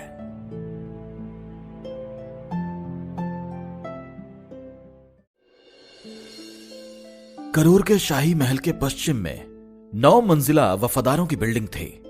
यह बिल्डिंग बहुत ही बड़ी और भयानक दिखती थी और रात को यहां से सिल्वर कलर की रोशनी भी निकलती थी। यह पूरे करूर की सबसे बड़ी बिल्डिंग थी और सभी मैजिशियन के लिए यह बहुत ही पवित्र जगह थी। अभी वफादारों की बिल्डिंग के सबसे ऊपर के फ्लोर पर 10 बूढ़े मैजिशियंस एक राउंड टेबल के चारों तरफ बैठे हुए थे। ये सभी हर महीने एक कॉन्फ्रेंस के लिए यहां मिलते थे। इस कॉन्फ्रेंस में सबसे बड़े मैजिशियन ही पार्टिसिपेट कर सकते थे, लेकिन आज यहां की एक कुर्सी खाली थी। सफेद बाल और काली दाढ़ी वाला एक बूढ़ा आदमी मुखिया के तौर पर बैठा हुआ था। तो इस महीने जो कुछ भी हुआ उसके बारे में बस यही सब बातें थीं। साउथ वेस्ट में जो लड़ाई हुई उसे आसानी से रोक दिया गया। वहां अभी हमारे वफादारों की बिल्डिंग के लोगों की जरूरत नहीं है। दुष्ट राक्षसों ने भी वहां आना बंद कर दिया है और वहां के लोग अभी काफी सेफ हैं और दुष्ट राक्षसों को मारने की अभी कोई जरूरत नहीं है, उसने कांपती हुई आवाज में कहा। वफादारों की बिल्डिंग में सबसे बूढ़ा होने के कारण रतन पिछले 40 सालों से राउंड टेबल कॉन्फ्रेंस का प्रेसिडेंट था। सभी बड़े जादूगरों ने रतन की बात सुनकर राहत भरी सांस ली और सिर हिलाया, क्योंकि वो सभी इस बात से काफी खुश थे कि उन्हें दुष्ट राक्षसों से लड़ने के लिए अभी परेशान होने की जरूरत नहीं थी। इन सभी की उम्र काफी ज्यादा हो गई थी, इसलिए कोई भी किसी काम से ट्रैवल नहीं करना चाहता था। वहीं एक मैजिशियन खड़ा हुआ था जिसके कपड़े जल जाने के कारण थोड़ा अजीब दिख रहे थे। इसका नाम विश्वजीत था और वो अभी स्माइल कर रहा था। मैंने सुना है कि अमित ने ककाओ गांव में अपनी एक स्टूडेंट बना ली है और शायद वो आदिबौनी है। वो कितने सालों से अपने लिए स्टूडेंट ढूंढ रहा था और उसने आखिर में चुना भी, तो क्या चुना? उसने कहा। मुझे लगता है कि ये बातें इतनी जरूरी नहीं है। वसीम का नाम भी उसी स्टूडेंट से जोड़ा जा रहा है ना? और सबसे बड़ी बात यह है कि एक स्टूडेंट के लिए उन लोगों ने ककाओ गांव में लड़ाई की थी और फिर दोनों ने एक साथ उसे अपना स्टूडेंट बनाया। अच्छा, ऐसा हुआ था? वो दोनों तो पिछले 100 सालों से एक दूसरे से लड़ाई करते रहे और उनमें से किसी ने भी कभी हार नहीं मानी, लेकिन एक स्टूडेंट के लिए दोनों एक साथ आकर काम कर रहे हैं, और जबकि वो आदिबौनी भी है। क्या सभी हाफ ब्लड नॉर्मल नहीं होते? खैर, उन दोनों का मैजिक तो वाकई कमाल का है। अगर कोई भी उन दोनों से एक साथ मैजिक सीखे तो वो कमाल का जादूगर बन सकता है। विश्वजीत की बात सुनने के बाद सभी ने आपस में चर्चा करना शुरू कर दिया था। ये सभी यहां कालचुरी राज्य में जादू की दुनिया कायम रखने के लिए इकट्ठा होते थे। ये सभी जादू के दिग्गज भले ही 10वें लेवल के मैजिशियन नहीं थे, लेकिन उनका 9वां लेवल भी काबिले तारीफ था। बस इसी कारण उन्हें अमित और वसीम के बीच की लड़ाई के बारे में अच्छे से पता था, लेकिन उन्हें लगता था कि अमित और वसीम कभी भी एक ही स्टूडेंट को नहीं सिखाएंगे। हालांकि बहुत सालों पहले ये दोनों मैजिशियन एक और लड़की को अपना स्टूडेंट बनाने के लिए तैयार हो गए थे, और वो कोई और नहीं बल्कि बोनो की राजकुमारी इशिता थी। उसके लिए जादू बाएं हाथ का खेल था।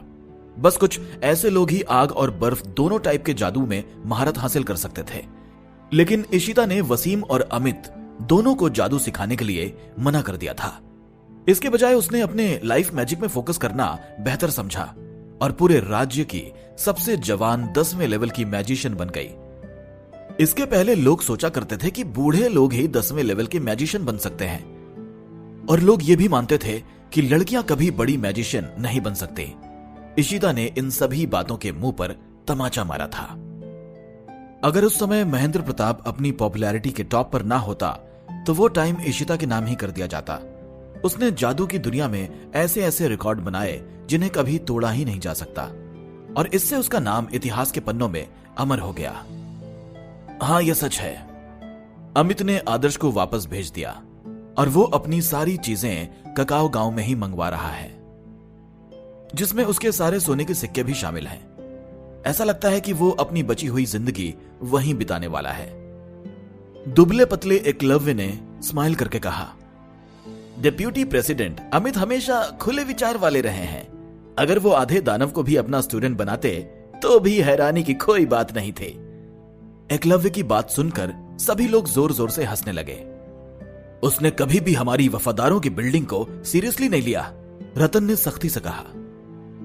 अमित को स्टूडेंट ढूंढने में मदद करने के लिए ढेर सारे लोग भेजे गए थे, लेकिन उसे उनमें से कोई भी पसंद नहीं आया, और आखिर में ककाओ गांव जाकर एक आधी बौनी लड़की को उसने स्टूडेंट बनाया था। और अब वो वफादारों की बिल्डिंग वापस नहीं जाना चाहता था। उसने अपने नौकरों को सारा सामान लाने भेजा था। सभी के चेहरों की स्माइल अब गायब हो गई थी और सबके चेहरों पर अजीब से एक्सप्रेशंस दिखने लगे थे, लेकिन उनमें से कोई भी कुछ नहीं बोल रहा था। सभी मैजिशियंस को रतन और अमित के बीच के मतभेद के बारे में अच्छे से पता था। ऐसा कहा जाता था कि वफादारों की बिल्डिंग की सारी इज्जत इन दोनों के कारण ही थी। 50 साल पहले अमित के कारण ही कालचोरी राज्य के शाही घराने ने वफादारों की बिल्डिंग को उसका रुतबा दिया था, और उसके बाद ही ये 9 मंजिल की बिल्डिंग बनाई गई थी। फिर अमित ने प्रेसिडेंट के पद से रिजाइन दे दिया। इसके बाद रतन को वफादारों की बिल्डिंग को वापस एक मुकाम देने में काफी साल लग गए। हालांकि अमित और रतन की पोजीशन को लेकर वफादारों की बिल्डिंग में हमेशा बहस होती रही। भले ही रतन ने अभी की कमेटी चुनी थी, लेकिन फिर भी लोगों के दिलों में अमित की इज्जत रतन से छुपी नहीं थी, और राउंड टेबल पर बैठे सभी बूढ़े मैजिशियंस को यह बात पता थी। हमारा पुराना साथी होने के कारण हमें अमित को स्टूडेंट मिलने की खुशी में अपनी तरफ से कुछ भेजना चाहिए, रतन ने स्माइल करते हुए सभी से कहा। उसने टेबल पर अपनी उंगलियां फेरी और आगे बोला, हमारे ज्यादातर स्टूडेंट उम्र में बहुत बड़े हैं और उनके स्टूडेंट भी अब तक जवान हो गए हैं। वफादारों की बिल्डिंग की मदद से मैं जॉर्ज के हाथ से अमित को एक तोहफा भेजना चाहता हूं। यह तो बहुत बढ़िया आइडिया है, हम सभी उसके लिए तोहफे भेजेंगे, सभी ने स्माइल करके जवाब दिया। जॉर्ज रतन के सबसे पुराने स्टूडेंट का स्टूडेंट था। वो 3रे लेवल का मैजिशियन था और अभी उसकी उम्र मात्र 12 साल की थी। ऐसा कहा जाता था कि वो 4थे लेवल पर आने वाला है। यहां तक कि राजकुमारी इशिता और उसमें लोग कंपैरिजन भी करते थे। फिलहाल नौजवान मैजिशियंस के लिए जॉर्ज एक बड़ा एग्जाम्पल था। रतन को भी जॉर्ज काफी पसंद था और वो भी उसे टाइम टू टाइम पर इंस्ट्रक्शन देता रहता था। बस इसी कारण जॉर्ज लगातार प्रोग्रेस कर रहा था। जॉर्ज के खुद के टीचर के बाद रतन का गाइडेंस जॉर्ज को दिन ब दिन और भी निखारता जा रहा था। बस इसी कारण लोग समझ गए थे कि जॉर्ज जल्दी ही 4थे लेवल का मैजिशियन बनने वाला था।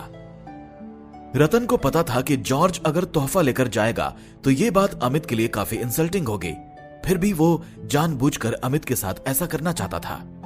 रतन यह दिखाने की कोशिश कर रहा था कि उसके स्टूडेंट का स्टूडेंट भी अमित के स्टूडेंट से अच्छा है, और इससे अच्छा मौका रतन के पास और कोई नहीं था। रतन कैसे भी करके अमित को नीचा दिखाना चाहता था। उसे कभी यह बात बर्दाश्त नहीं हुई कि लोग अमित की इज्जत करते हैं, जबकि अमित को किसी भी बात की कभी परवाह ही नहीं रही। ठीक है, अमित के नौकर के साथ जॉर्ज को भी ककाओ गांव भेज दो, रतन ने बाहर जाते हुए कहा।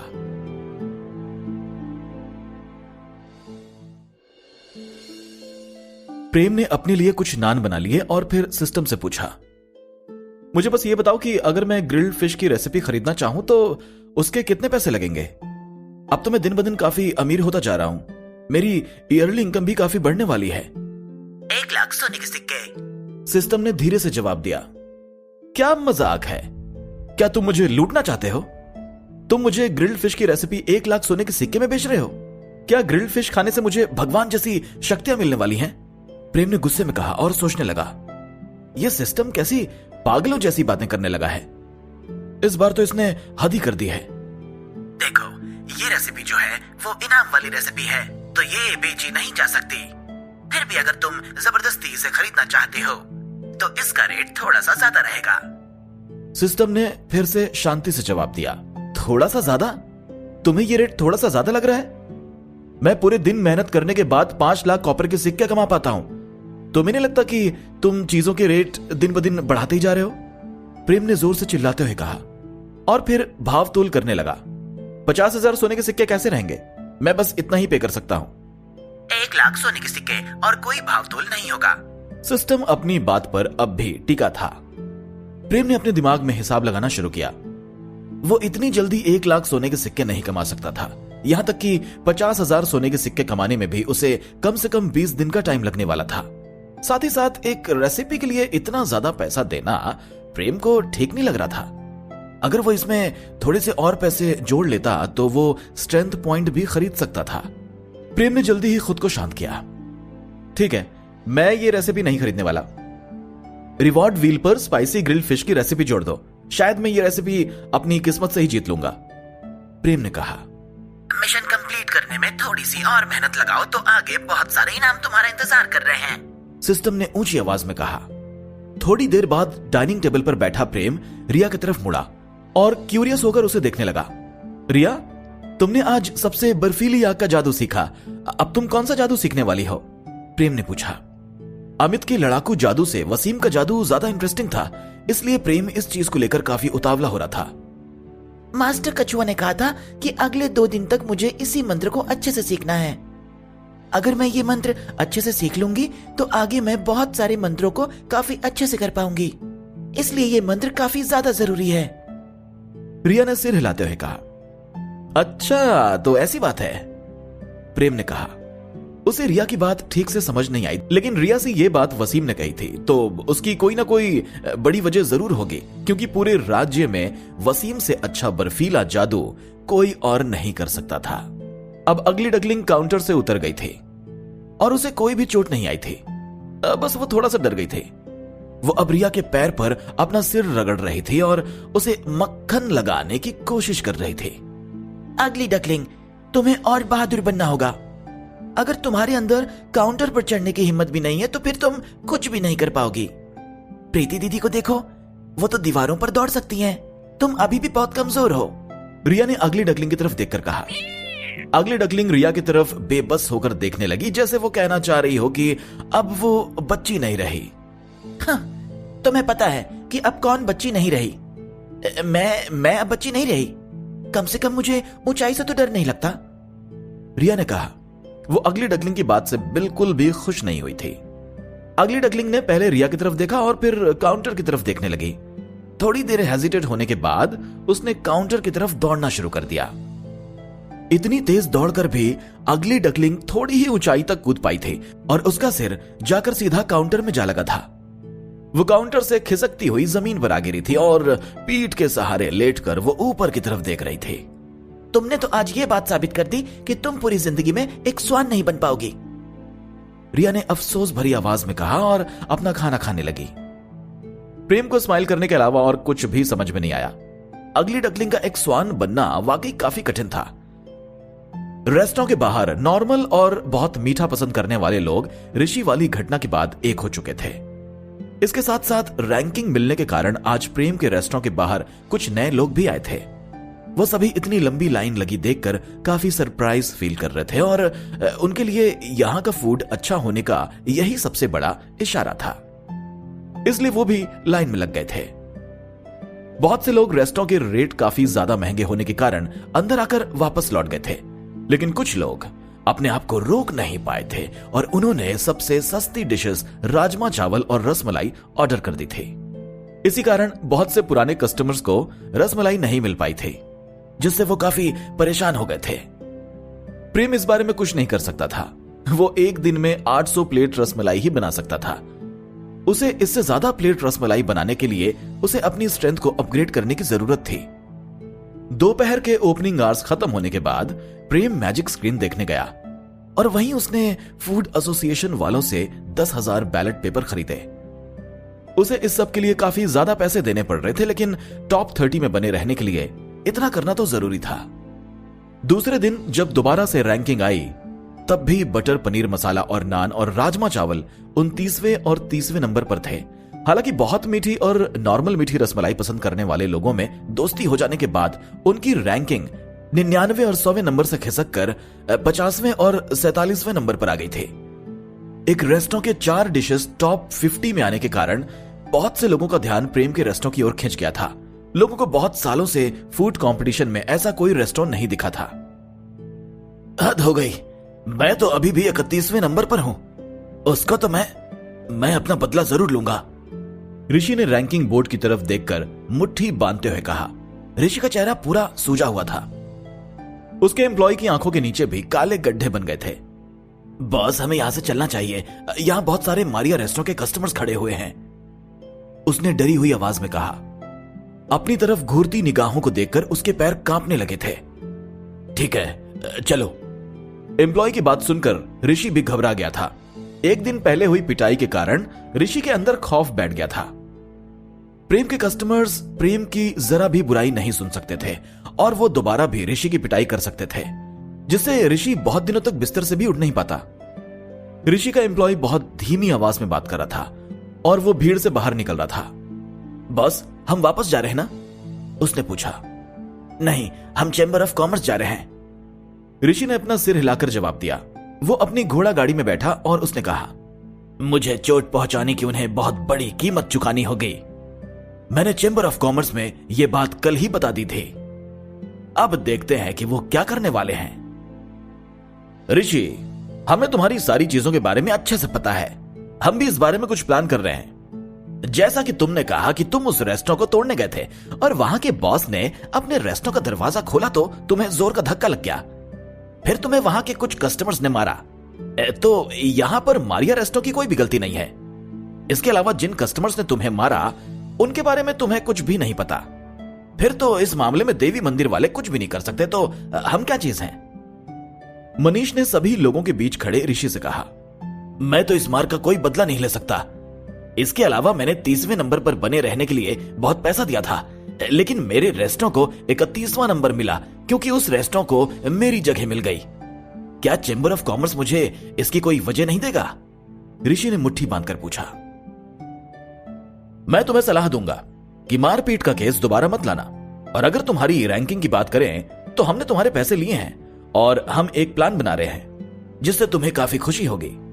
30वें नंबर पर आने के लिए तुम्हारे रेस्टोरेंट के रास्ते से सारे पत्थर हटा दिए जाएंगे, मनीष ने स्माइल करके कहा।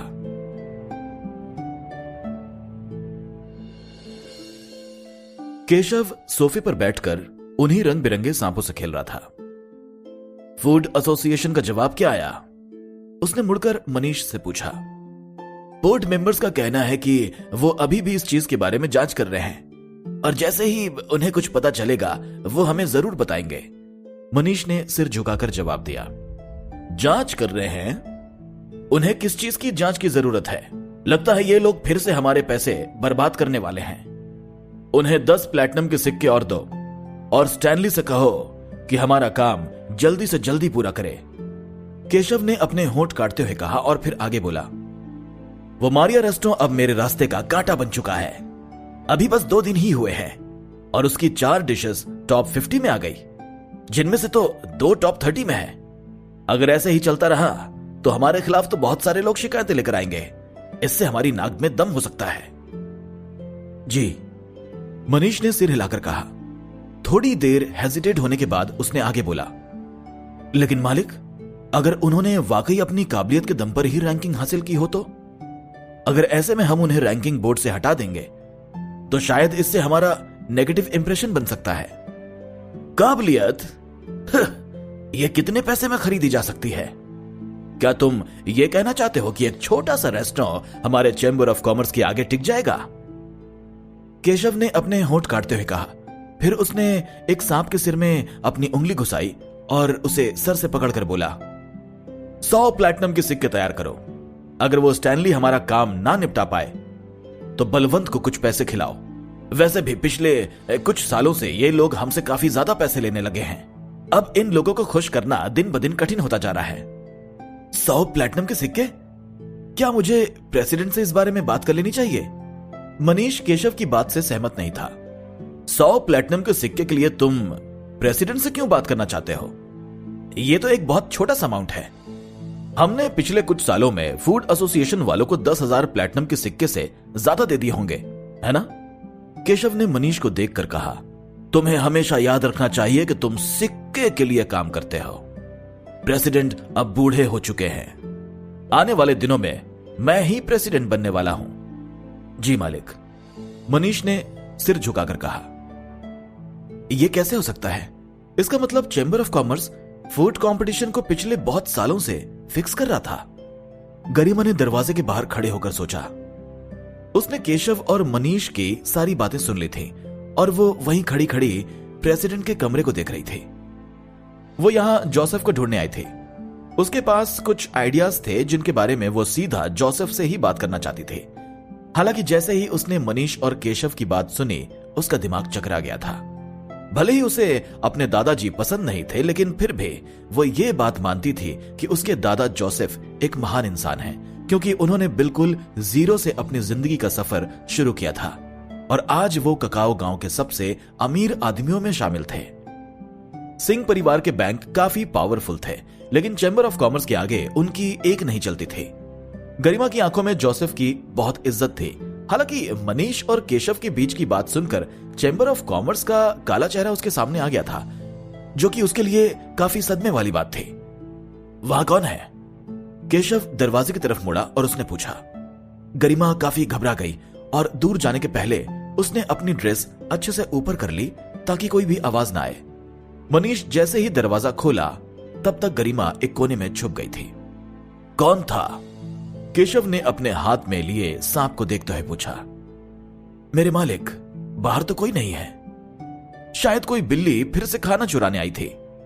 मनीष ने दरवाजा लगाकर नाम में सिर हिलाते हुए कहा। मुझे प्रेम को इस बारे में बताना होगा। उनके रेस्टों को बचाना अब मेरे हाथ में है। मारिया रेस्टों का फूड तो कितना अच्छा है और उसका असर भी कितना अच्छा होता है। अगर वो लोग टॉप 5 में भी आते हैं तो कोई बड़ी बात नहीं होगी। अगर चैंबर ऑफ कॉमर्स ने उन्हें रैंकिंग बोर्ड से हटा दिया तो ये उनके साथ काफी नाइंसाफी होगी। चैंबर ऑफ कॉमर्स इसलिए तो नहीं बनाया गया था। गरिमा ने चैंबर ऑफ कॉमर्स की बिल्डिंग को देखते हुए सोचा। उसने अपनी मुट्ठी कसकर बांध ली। उसके चेहरे पर काफी सीरियस एक्सप्रेशंस आ गए थे। चैंबर ऑफ कॉमर्स में कभी भी ऐसा नहीं होना चाहिए था। अगर केशव इसे इस डायरेक्शन में ले जाने की कोशिश कर रहे हैं तो मेरे पापा ने जो कुछ भी गलतियां की हैं, मैं उन्हें सुधारूंगी। किसने कहा कि औरतें आदमियों से पीछे होती हैं? उसने अपने मन में सोचा। रसमलाई के दोनों फ्लेवर टॉप 50 में आने के बाद भी प्रेम को बिल्कुल सरप्राइज नहीं हुआ था। उसे बस एक डिश को टॉप 30 में लाने का मिशन मिला था। इससे ज्यादा उसे कुछ भी नहीं चाहिए था। थोड़ा आराम करने के बाद प्रेम वरुण की दुकान देखने गया। यह दुकान उसकी पुरानी दुकान जितनी ही बड़ी थी, लेकिन आगे का हॉल पहले से छोटा था, जबकि काम करने की जगह पहले से बड़ी थी। इसके अलावा बहुत सी नई चीजें भी उसने दुकान में जोड़ ली थी। लवी ने अपनी शर्ट उतार दी थी और वरुण के इंस्ट्रक्शंस के हिसाब से लगातार बड़ा सा हथौड़ा चला रहा था। गर्म लोहा धीरे धीरे छोटा होता जा रहा था और जैसे जैसे हथौड़ा लोहे पर लग रहा था, उसकी आवाज और भी तेज होती जा रही थी, जो कि कानों में चुभ रही थी। अरे बढ़िया, बस ऐसे ही करते चलो। तुम्हें हथौड़े से इस लोहे के टुकड़े को पतली शीट में बदलना है। वरुण ने अपना सिर हिलाकर कहा और उसने भी अपना हथौड़ा चलाना शुरू कर दिया। वरुण असल में कोई एम्प्लॉय हायर नहीं करना चाहता था, लेकिन लवी के काम ने उसका दिल जीत लिया था। लवी भले ही शक्ल से काफी बेवकूफ और अनाड़ी दिखता था, लेकिन वो काफी सीरियस होकर अपना काम कर रहा था और वो काम करने में काफी माहिर था। प्रेम ने वरुण को जो तोप बनाने के बारे में बताया था, उसके लिए वरुण को काफी टाइम की जरूरत थी और लवी को हायर करने के बाद वरुण के पास काफी टाइम बच सकता था, जिससे वो और तेजी से काम कर सकता था और अपने एक्सप्लोजिव को स्टेबल कर सकता था। वरुण, क्या तुमने आज ही काम करना शुरू कर दिया? प्रेम ने दरवाजे के पास खड़े होकर कहा। तेजी से काम होता देखकर प्रेम काफी सरप्राइज था। काम करने वाले लोगों ने एक दिन और एक रात में ही वरुण की नई दुकान बना दी थी, जिसे देखकर प्रेम को काफी झटका लगा था। इसके बाद वरुण और लवी के काम को देखकर प्रेम भी चौंक गया था।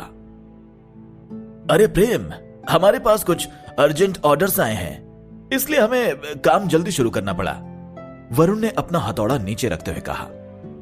फिर उसने स्माइल करते हुए कहा, इस बार मैंने अंडरग्राउंड टनल भी नहीं बनवाई। अभी का काम निपटाने के बाद मैं गांव के बाहर जाकर अपना एक्सपेरिमेंट किसी सेफ सी जगह में करूंगा। यह तो बढ़िया है, प्रेम ने स्माइल करते हुए कहा। उसने काफी एक्सपेक्टेशन के साथ दुकान के चारों तरफ देखा। वरुण काफी होनहार था और उसकी स्किल्स की मदद से इस दुनिया में नई नई चीजें बनाई जा सकती थीं। प्रेम भी वरुण के साथ स्टीम इंजन बनाने का सपना देखता था। ठीक है, तुम दोनों अपना काम करो, मैं चलता हूं, प्रेम ने जाते हुए कहा। प्रेम यहां बस ये देखने आया था कि वरुण दोबारा अपनी दुकान में इस एक्सप्लोजिव का काम तो नहीं कर रहा है। लेकिन वरुण के जवाब के बाद प्रेम काफी राहत महसूस कर रहा था। अब उसे विस्फोट से नींद में ही मर जाने वाली बात परेशान नहीं कर रही थी।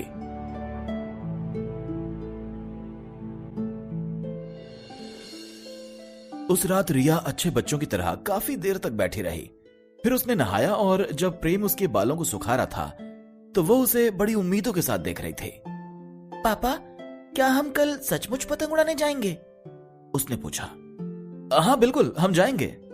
कल हमारा रेस्टोरेंट भी नहीं खुलेगा और कल तुम्हें पढ़ाई करने भी नहीं जाना है, तो कल हम पतंग जरूर उड़ाएंगे, प्रेम ने स्माइल करके सिर हिलाते हुए कहा।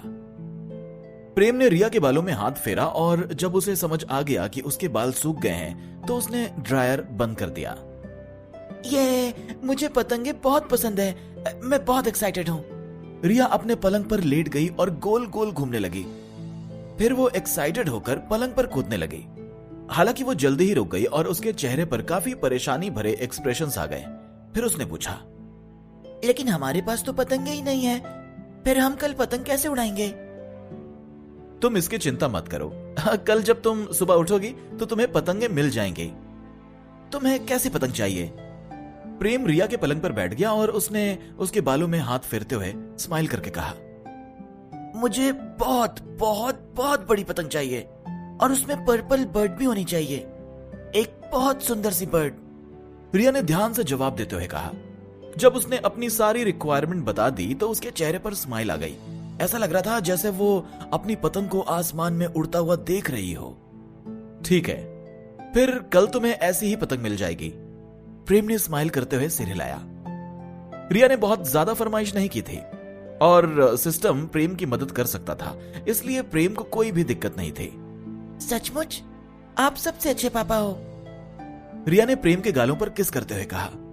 फिर वो अपने पलंग पर कूदने लगी और जोर जोर से गाने लगी, बड़ी पतंग उड़ जाओ आकाश में, बड़ी पतंग मेरी बड़ी पतंग। अगली डकलिंग भी उसके साथ कूदने लगी, लेकिन रिया का पलंग काफी ऊंचा था, इसलिए वो पलंग तक नहीं पहुंच पा रही थी। वो जमीन पर ही कूदती रही। रिया को देखकर प्रेम के चेहरे पर काफी बड़ी स्माइल आ गई। सिस्टम, उसने अपने मन में कहा। नहीं बेचने वाला, सिस्टम ने बीच में ही जवाब दिया। प्रेम ने अपनी आईब्रोज ऊपर कर ली। हाँ, लेकिन मैंने तो कुछ कहा भी नहीं है। तुमने पहले ही मुझे बेचने से मना कर दिया, तुम अपने आप को ही क्यों नहीं बेच देते? प्रेम ने गुस्से में कहा। अपनी जुबान पर लगाम लगाओ। मैं भले ही चीजें बेचता हूँ, लेकिन ये खुद को बेचने से काफी अलग है। जितना मुझे पता है उस हिसाब से खुद को बेचना बहुत ही घटिया काम होता है, सिस्टम ने सीरियस आवाज में जवाब दिया। अच्छा, तो तुम मेरी बात से क्या समझे? प्रेम ने एक आईब्रो ऊपर उठाकर कहा। सिस्टम दिन ब दिन होशियार होता जा रहा था। तुम्हारे एक्सप्रेशंस और तुम्हारी टोन से समझ में आया कि तुम काफी भेदभाव करते हो, सिस्टम ने अपना एनालिसिस बताया। किसने कहा कि मैं भेदभाव करता हूं? मैंने तो कभी किसी के साथ भेदभाव नहीं किया। यहां तक कि मेरी वेट्रेसेस को मैं कितने अच्छे पैसे देता हूं। यहां जिस हिसाब से काम चलता है उस हिसाब से मैं उन्हें जरूरत से ज्यादा ही देता हूं, तो मैं उनके साथ तो भेदभाव नहीं करता। और भले ही वो काफी ज्यादा काम करती हैं, लेकिन सड़कों पर भीख मांगने से तो अच्छा काम करना ही होता है ना। अपने काम के बदले में पैसा कमाना कोई बुरी बात तो नहीं है, और वो दोनों इस चीज से काफी खुश हैं। प्रेम ने सीरियस होकर जवाब दिया। तुम मेरी बात नहीं समझ रहे हो, तुमने जैसी बात मुझसे कही उस हिसाब से तुम मेरे साथ भेदभाव कर रहे हो। सिस्टम ने बहस करते हुए कहा। ये तो तुम्हारी राय है, मैं तुम्हारी बात नहीं मानता। प्रेम ने बिल्कुल शांति से होंठ काटते हुए कहा और फिर आगे बोला। अच्छा ठीक है, बातचीत बहुत हुई। तुम मुझे बस ये बताओ कि तुम पतंग के कितने पैसे लोगे? आजकल मेरा बिजनेस काफी अच्छा चल रहा है तो मेरे पास बहुत पैसे हैं। सिस्टम बिल्कुल चुप हो गया। 100 कॉपर के सिक्के? प्रेम ने कहा। अभी भी सिस्टम ने कोई जवाब नहीं दिया। 200? सिस्टम अभी भी चुप रहा। ओके, 300 कॉपर के सिक्के, बस इससे ज्यादा मैं तुम्हें नहीं देने वाला। इतने में तो मैं बाहर से पतंग खरीद लाऊंगा यार। प्रेम ने आखिरी ऑफर देते हुए कहा। क्या तुम थोड़ा और बढ़ाओगे? सिस्टम ने अपनी चुप्पी तोड़ते हुए कहा। 310 कॉपर के सिक्के, प्रेम ने जवाब दिया। मैं जो पतंग बनाता हूँ वो बहुत हाई क्वालिटी की होती हैं। उसकी फिरकी भी काफी अच्छी रहती है और उसका धागा तो हवा में बहकता भी नहीं है। मेरी पतंगे छुट्टियों के लिए सबसे अच्छी चीज है। तो तुम मुझे कोई भी रिक्वायरमेंट बता सकते हो, मैं तुम्हारी हर इच्छा पूरी कर सकता हूँ। सिस्टम ने खुश होकर कहा। तो तुम क्या चाहते हो? प्रेम ने स्माइल करके पूछा। 310 कॉपर के सिक्कों में मैं ठीक से प्रोडक्शन कॉस्ट भी नहीं निकाल पाऊंगा। क्या तुम नहीं चाहते कि तुम्हारी पतंग बाकी सबसे ऊपर उड़े? क्या तुम नहीं चाहते कि तुम्हारी पतंग बाकी पतंगों को काट दे? क्या तुम नहीं चाहते कि देखने वाले लोग तुम्हें और रिया को देखकर जलें? अगर ये सब बातें तुम चाहते हो तो तुम्हारे पास बहुत कम समय है। मैं तुम्हारे लिए बहुत अच्छा ऑफर लाया हूँ। 998 नहीं, 888 भी नहीं। तुम्हें एक शानदार पतंग के लिए बस 598 कॉपर के सिक्के देने होंगे। सिस्टम ने बनावटी आवाज में कहा। पहले मुझे दिखाओ तो तुम्हारे पास क्या है? प्रेम ने शांत आवाज में कहा। असल में प्रेम सिस्टम की बात से काफी खुश हुआ था, खासकर जब उसने लोगों को जलाने की बात सुनी थी तो उसकी खुशी का ठिकाना न रहा था। कोई दिक्कत नहीं है, ये रहे तुम्हारे लिए बेस्ट ऑप्शंस, सिस्टम ने जवाब दिया। तभी प्रेम के दिमाग में बहुत सारी पतंगों की फोटोज दिखने लगी। इसमें कुछ नॉर्मल सी पतंगे भी थीं। इसके अलावा कुछ बहुत अच्छी दिखने वाली शानदार लाजवाब पतंगे भी थीं, जिनके अलग अलग शेप थे। सिस्टम, पढ़ाकू लोग कब से पतंग उड़ाने के लिए जाने लगे? फिर तो मुझे उनकी कैटेगरी के पतंग क्यों दिखा रहे हो? प्रेम ने होंठ काटते हुए कहा। उसे सिस्टम के इरादे समझ नहीं आ रहे थे। तुम भी तो एक पढ़ाकू हो और तुम पतंग उड़ाना चाहते हो कि नहीं? सिस्टम ने जवाब दिया। सुनो, ना तो मैं इस लाइफ में पढ़ाकू हूं और ना मैं पिछली लाइफ में पढ़ाकू था, ठीक है ना? क्या तुमने कभी किसी पढ़ाकू इंसान को शिकार करते देखा है? प्रेम ने नाराज होकर कहा। लेकिन अकाउंट बनाते समय मेरी सेटिंग में तुमने पढ़ाकू पर ही टिक किया था, सिस्टम ने कहा। वो तो मैंने मजाक में किया था। प्रेम को ठीक से याद भी नहीं था कि उसने कौन सा ऑप्शन चुना था, लेकिन अभी उसके लिए यह सब जरूरी नहीं था। उसने सारी पतंगे अच्छे से देखी, लेकिन रिया को खुश करने वाली एक भी पतंग उसे नहीं मिली। फिर उसने कहा, सिस्टम, मुझे रिया की रिक्वायरमेंट के हिसाब से एक पतंग बना दो, और ऐसी पतंग बनाना जिससे सबको अपनी पतंगों पर शर्म आए। मैं तुम्हारी रिक्वायरमेंट समझ गया हूं। 1 मिनट में पतंगों के ब्लूप्रिंट तैयार हो जाएंगे, सिस्टम ने कहा। प्रेम को सिस्टम के काम पर बहुत विश्वास था, क्योंकि सिस्टम ऐसे ऐसे खतरनाक काम करता था जिसे करना किसी के भी हाथ में नहीं था। फिर पतंग बनाना तो उसके लिए बहुत आसान काम था। थोड़ी देर कूदने के बाद रिया थककर सो गई। प्रेम ने उसे बिस्तर पर अच्छे से सुलाया और अगली डकलिंग को उसके बगल में लिटा दिया। फिर उसने दोनों को अच्छे से कंबल उड़ा दिया। रिया सोते हुए भी स्माइल कर रही थी। ऐसा लग रहा था जैसे वो सपने में भी उड़ती हुई पतंग देख रही थी। सारी रिक्वायरमेंट के हिसाब से 10 ब्लूप्रिंट्स बना दिए गए हैं। तुम इनमें से कोई भी एक चुन सकते हो। तभी सिस्टम की आवाज आई। अरे बाप रे, ये तो पर्पल धारियों वाले घोड़े जैसी दिख रही है। प्रेम ने जैसे ही पतंगे देखना शुरू किया वो चौंक गया।